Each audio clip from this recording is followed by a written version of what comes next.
powerful, impactful, life-changing. This is the teaching ministry of Apostle Faithman, where supernatural things are happening through the anointed word of God. This prolific preacher and dynamic teacher of God's word is changing lives all over the world. Are you ready? Because your life will never be the same. Your success is directly related to your submission to God's word. We are not here to do what we think or feel. We are here to do what God's word has approved. If you're going to succeed in life, God must come first in everything you do. Faith in God does not fail because its origin is God. Here is Apostle Faithman Oweda. This is the day the Lord has made. We'll rejoice and be glad. You're welcome to a life-changing section today as we talk about the school of Evangelist. And we've started the class for a long while now. We'll be sharing about soul winning, how to be effective soul winner. And today we'll be talking about setting goals for soul winning. Setting goals for soul winning. If you truly want to be an effective soul winner, you need to set goals. Goals are strategic when it comes to soul winning. Goals are very strategic when it comes to soul winning. The essence of setting goals is to determine focus. What are we focusing on? Sometimes people could go to mission field or they went out to preach a gospel. There should be a target. There should be a goal that you want to reach. Where there is goal, there is high energy. One of the beauties of having a goal is that when you have a goal, it helps you to be effective as a soul winner. Because goal setting is one of the keys to being productive in what you're called to do.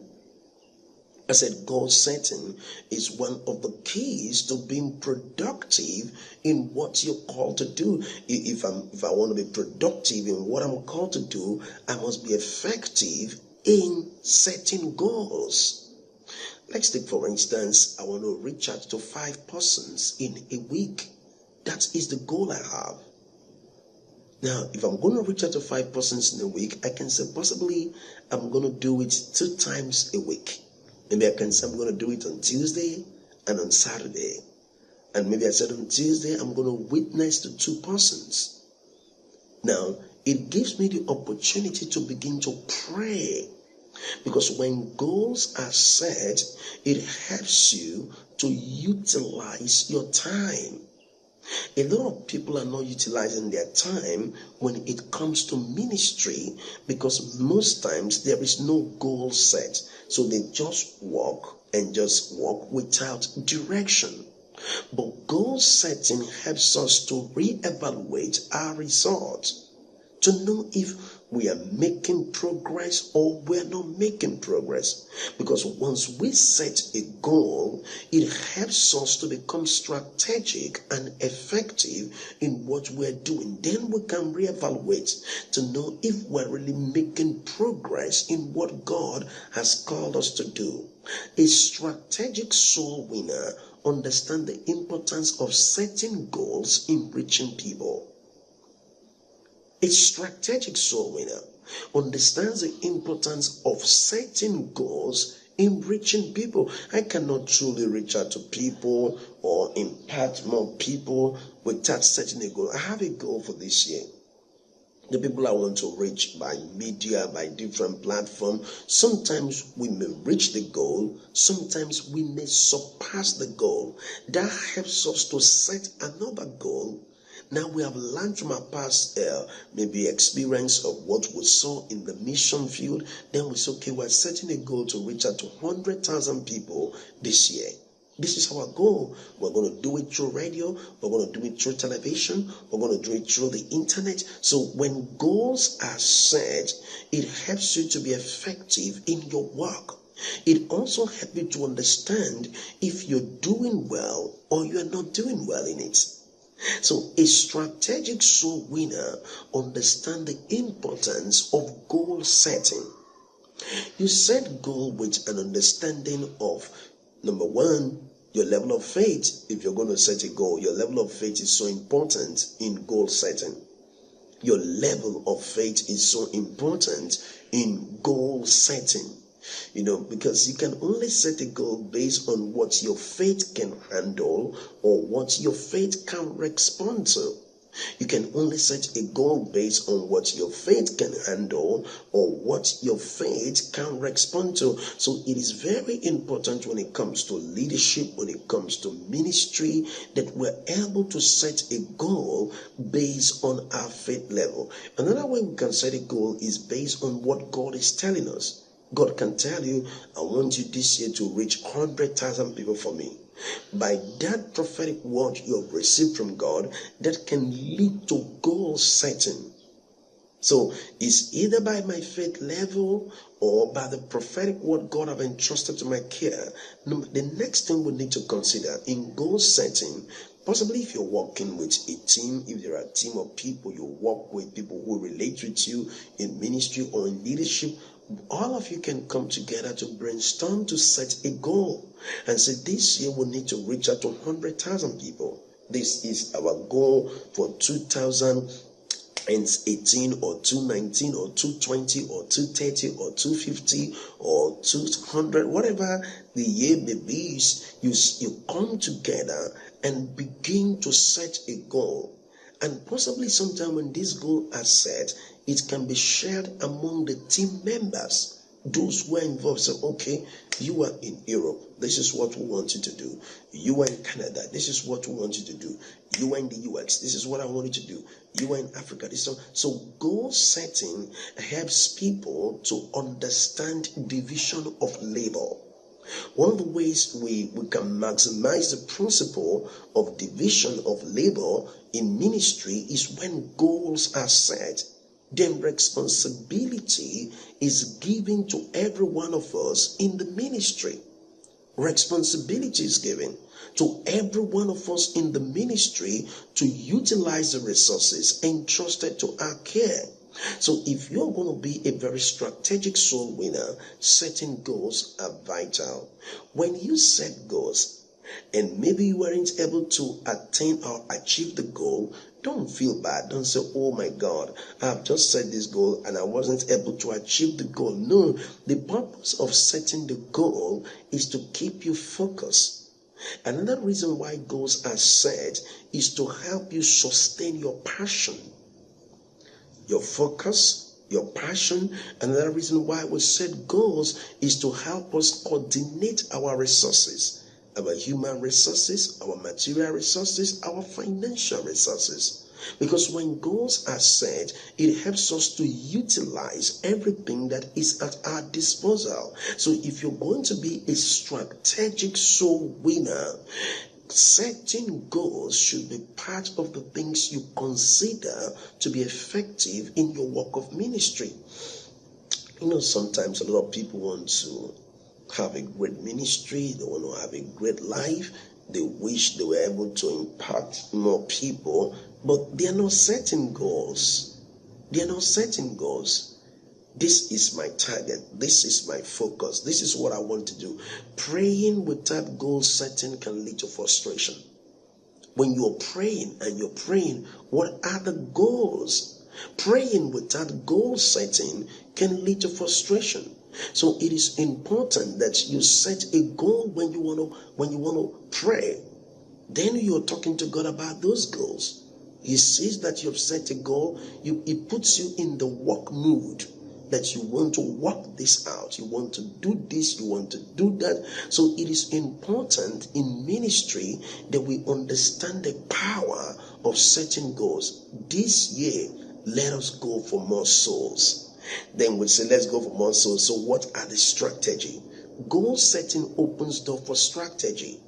The strategy to accomplish the goal, because it's not enough to set a goal, but there has to be strategy.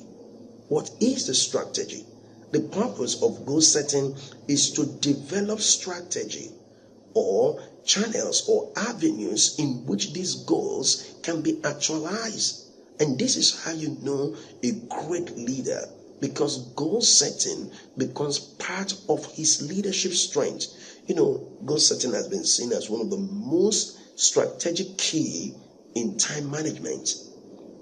Goal setting has been seen as one of the most strategic keys in time management. We cannot truly manage our time properly without setting the goals that will help us utilize and maximize time. Especially when you're a ministry leader, maximizing your time is one of the keys to experiencing productivity. Maximizing your time. So I should consider to maximize my time to do the things that God has called me to do.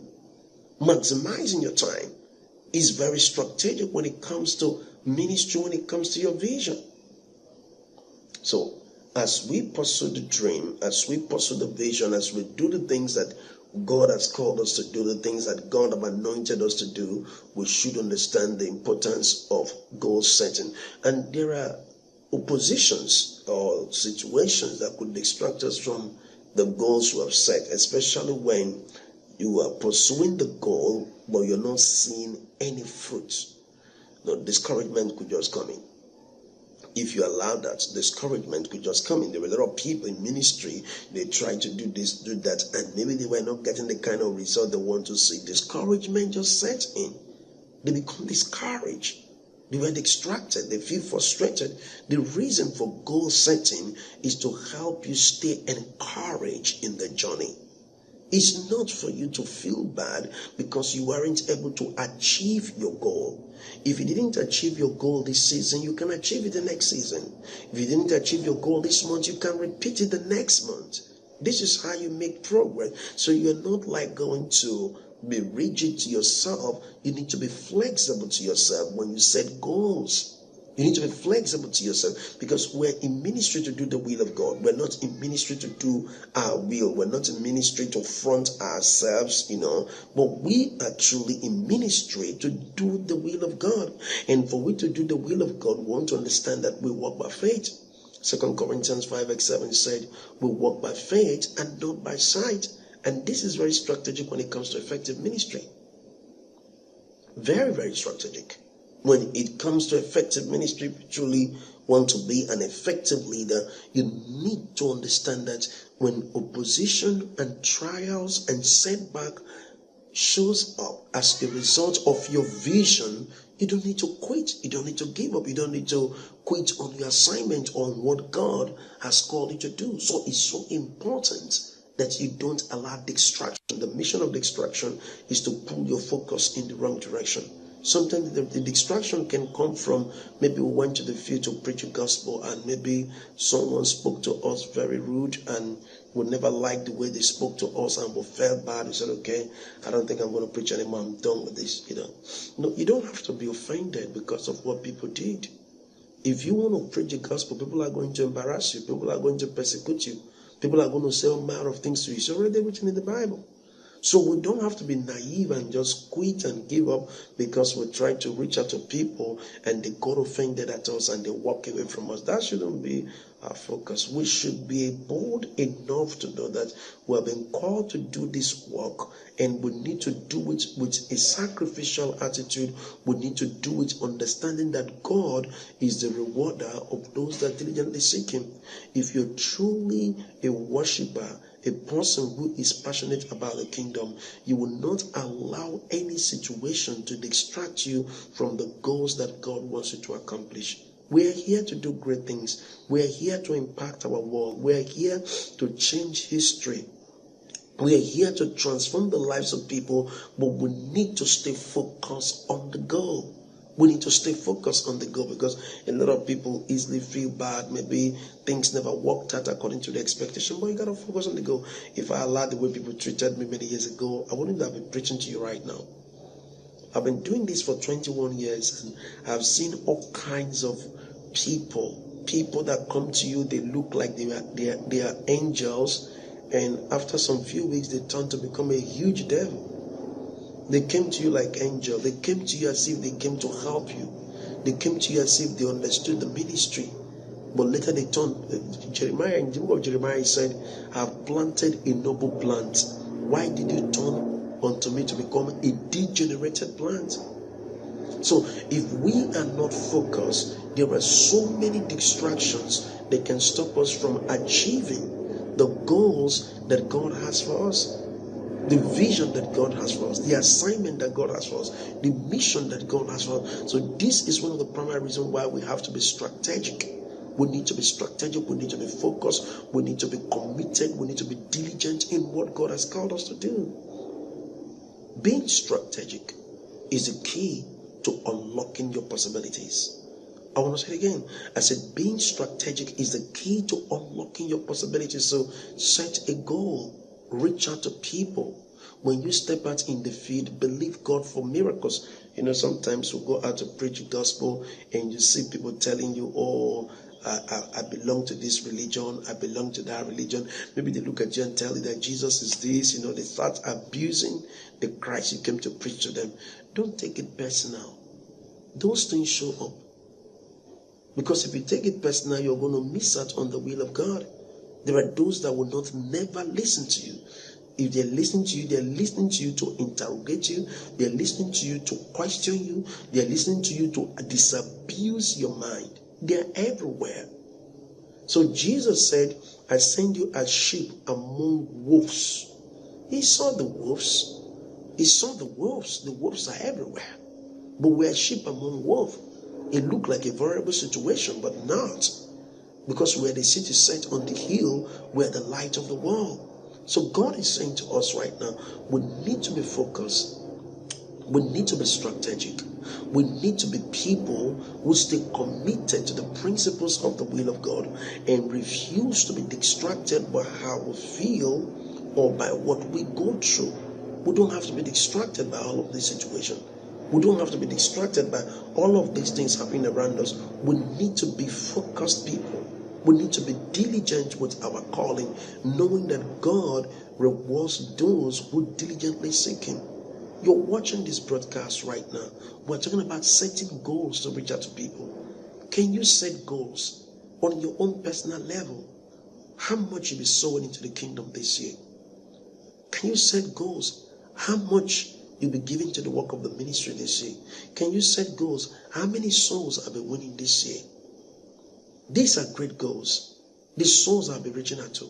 People I'll be ministering to. People I'll be talking to. Telling them about Jesus. You see, the most important thing in life is not what we do for ourselves. It's what we do to advance the kingdom. I said the most important thing in life is not what we do for ourselves, is what we do to advance the kingdom. The most important thing is what we do to advance the kingdom of God. And you're watching this broadcast today, it is time to set goals. It is time to be strategic with your calling. It is time to focus on what God has called you to do. This is what makes all the difference. You cannot live your life pleasing everybody. You cannot live your life trying to be on everybody's good book. It's time to do what God's word has said. Don't allow how you feel, your emotion to distract you from the growth process that God has started in your life. A lot of people are so emotional that, I don't want to offend this person, I don't want to offend that person. But they don't consider if they are offending God. They don't consider if they are really doing the will of God. This is the reason why we need to be strategic when it comes to our vision. We need to be strategic when it comes to setting our goals for soul winning. This should be the year to win more souls, to bring more people to Christ, to tell them about Jesus. Be a kind of a person who attracts souls, who becomes a soul magnet, and you can change your world. Hallelujah. Glory be to God. I believe that a few things I've shared with you will help you to make a difference in your calling. As you set your goal, you will not remain the same. If you're watching this broadcast today, I want to encourage you to consider partnering with this school. It will help us to continue to reach out to more people. You can do that on PayPal. It's faithmanteaching@gmail.com. And also want to encourage you to consider watching us on finishworktv.com. Keep watching finishworktv.com, and also you can subscribe to our YouTube channel. It's Faithman Teaching on YouTube. Thank you for watching this class and being part of this class. Until my next broadcast, don't forget this: there is greatness in you.